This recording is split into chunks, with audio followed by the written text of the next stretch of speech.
শীত পড়ছে রে শালা শীতে আমার বিয়ের ঘেরা উঠে গেছে এবার যদি আব্বা তো শীতে না বিয়ে রাইতেছে শালার চাপাই পুষিতে দাঁত দেখছি ভেঙে না উঠছে রে কি করে কেমন করে পা থেকে রে শালা কি করা উঠছে রে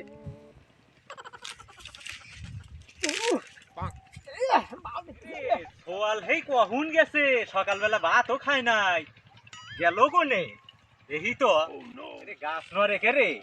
এ বেটা কোনে রে তুই এ যে আমি আবার করে গাছের উপর আমার মরাই চাস তোকে আমি কইতেছি যে বিয়ে হারা দিয়ে যে শীত পার হয়ে গেল এবার যদি বিয়ে না হারা দিতেছু না তোর মায়ের নাম পলামনি দেয়নি হ্যাঁ এই নামো নামো তোমাক বিয়ে হরামু আজকেই হরামু আইসু তুই বেটা পইরে বাইকে যাবি না তোর হারাইতেছু না আব্বা তোর খবর আছে দেয়নি এত কষ্ট করতেছিস গেরা উঠছে আব্বা হাই দে এত গেরা উঠছে